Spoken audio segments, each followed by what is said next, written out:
Capítulo 14. Un mensaje para nuestros médicos.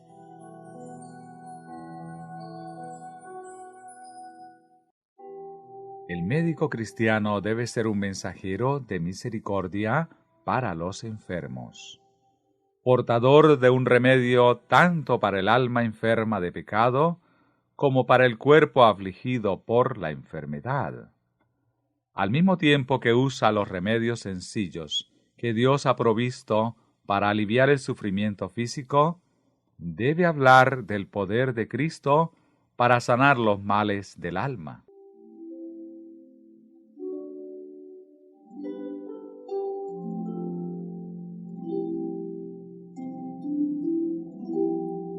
¿Cuánta necesidad hay de que el médico viva en íntima comunión con el Salvador? Los enfermos y sufrientes con quienes se relaciona tienen necesidad de la ayuda que solo Cristo puede dar. Necesitan oraciones respaldadas por el Espíritu Santo. La persona afligida se abandona a la sabiduría y la misericordia del médico, cuya preparación y fidelidad pueden ser su única esperanza.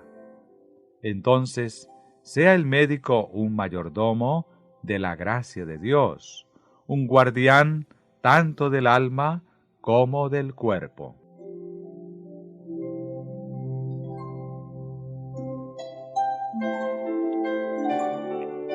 El médico que ha recibido la sabiduría de arriba, que sabe que Cristo es su Salvador personal, sabe también cómo trabajar con las almas temblorosas, culpables y enfermas de pecado que acuden a Él en busca de ayuda, porque Él mismo ha sido llevado al refugio. Él puede responder con seguridad a la pregunta: ¿qué puedo hacer para ser salvo? Él puede contar la historia del amor del Redentor. Por experiencia propia, puede hablar del poder del arrepentimiento y la fe. El Señor trabaja con él y mediante él mientras se halla a la cabecera del sufriente, tratando de hablarle palabras que le traigan consuelo y ayuda. A medida que la mente del afligido se aferra del poderoso Salvador, la paz de Cristo llena su corazón, y la salud espiritual que recibe constituye la mano ayudadora de Dios en la restauración de la salud del cuerpo.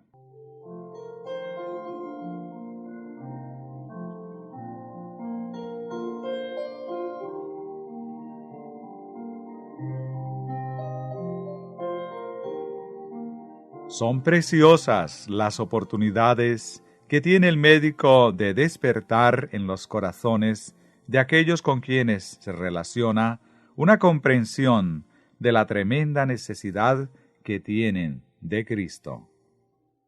A él le toca sacar cosas nuevas y viejas de la tesorería del corazón mientras expresa las anhelantes palabras de consuelo e instrucción.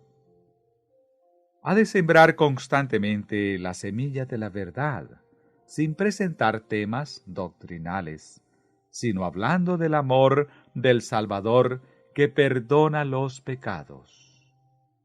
Su deber no consiste solamente en dar instrucción de la palabra de Dios línea sobre línea, precepto sobre precepto. También debe humedecer esa instrucción con sus lágrimas y fortalecerla con sus oraciones, de modo que las almas sean salvadas de la muerte.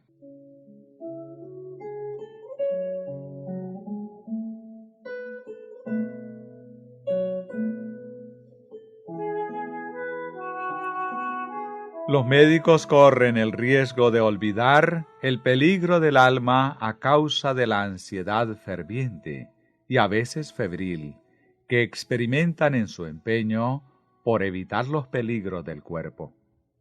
Médicos, estén alerta, porque en el Tribunal de Justicia de Cristo deben volver a encontrar a quienes hoy atienden junto al lecho de muerte.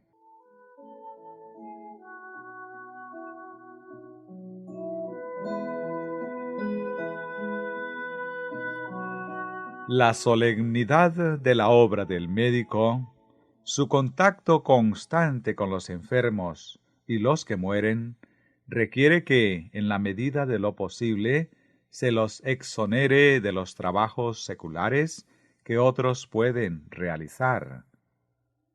Con el fin de darle tiempo para familiarizarse con las necesidades espirituales de los pacientes, no se deberían colocar cargas innecesarias sobre él. Su mente debería hallarse siempre bajo la influencia del Espíritu Santo, de modo que pueda pronunciar palabras oportunas que despierten fe y esperanza.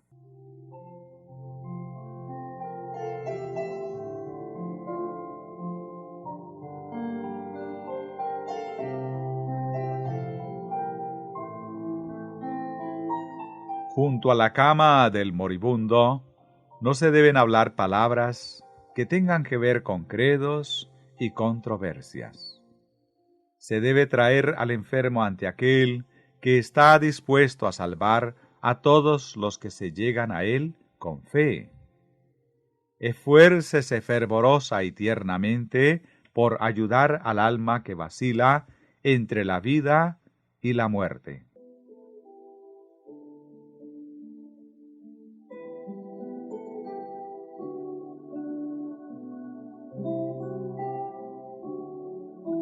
El médico nunca debería inducir a sus pacientes a fijar su atención en él. Debe enseñarles a asirse con la mano de la fe, de la mano extendida del Salvador. Entonces su mente será iluminada con la luz que brilla del sol de justicia. Lo que los médicos tratan de hacer, Cristo ya lo llevó a cabo, de hecho y en verdad. Ellos tratan de salvar la vida. Cristo es la vida.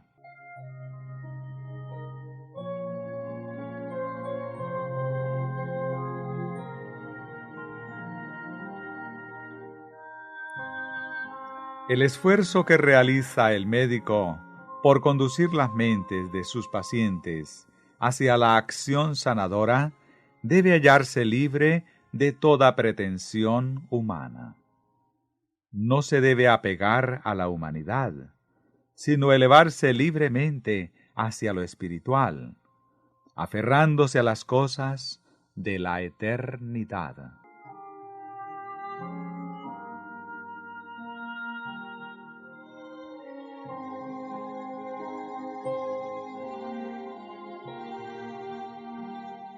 El médico no debe ser hecho el blanco de críticas descomedidas. Esto coloca preocupaciones innecesarias sobre él. Sus responsabilidades son pesadas y necesita la simpatía de quienes colaboran con él en su trabajo. Se lo debe sostener por medio de la oración. Recibirá ánimo y esperanza al saber que se lo aprecia.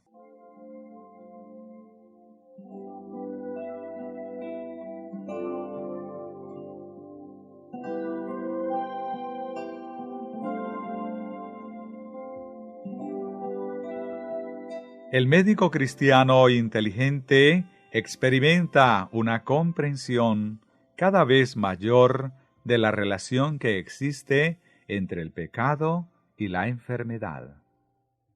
Se esfuerza por ver cada vez con mayor claridad la relación que hay entre causa y efecto.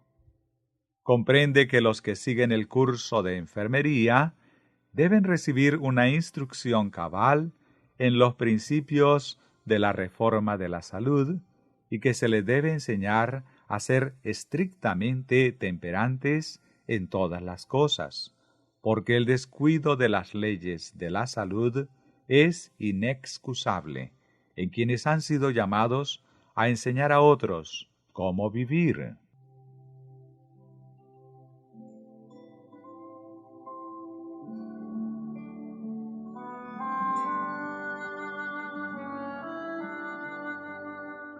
El médico le hace daño a su prójimo cuando ve que un paciente sufre de alguna enfermedad causada por hábitos equivocados de comer y beber, pero no se le dice ni lo instruye respecto a la necesidad de una reforma. Los borrachos, los enfermos mentales y los que llevan vidas licenciosas, todos acuden al médico y demuestran en forma clara e incontestable que el sufrimiento es un resultado del pecado. Hemos recibido una gran luz con referencia a la reforma de la salud. Entonces, ¿por qué no nos esforzamos más decididamente por contrarrestar las causas que producen la enfermedad? ¿Cómo pueden callar nuestros médicos cuando son testigos de la lucha continua con el dolor y trabajan incesantemente por aliviar el sufrimiento? ¿Cómo pueden evitar levantar la voz en amonestación? ¿Tienen realmente bondad y misericordia si no enseñan los principios de una temperancia estricta como remedio para la enfermedad?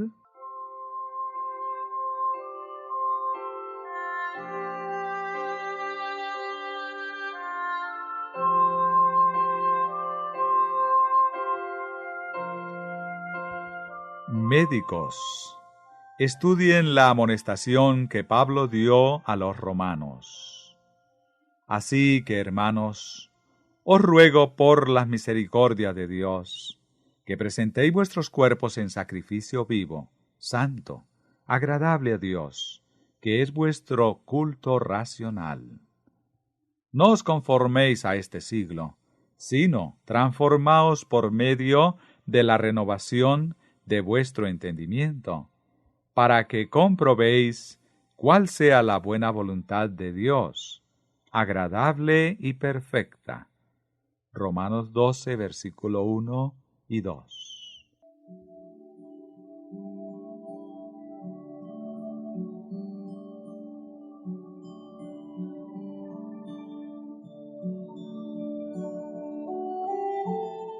La obra espiritual de nuestros sanatorios no debe hallarse bajo el control de los médicos. Ese trabajo requiere meditación y tacto y un conocimiento amplio de la Biblia. Conectados con nuestros sanatorios, se necesitan ministros que posean estas cualidades.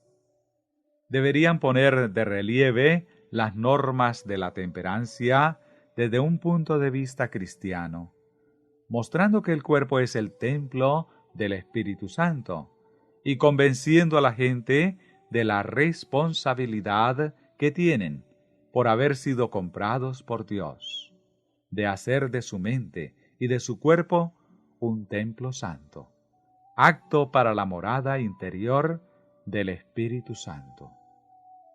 Muchos percibirán su necesidad de reforma cuando se presente ante ellos la temperancia como una parte del Evangelio. Se darán cuenta del perjuicio de las bebidas intoxicantes y comprenderán que el único plan que el pueblo de Dios puede adoptar a conciencia es el de la abstinencia total. A medida que se les dé esta instrucción, la gente se interesará por estudiar otros temas de la Biblia.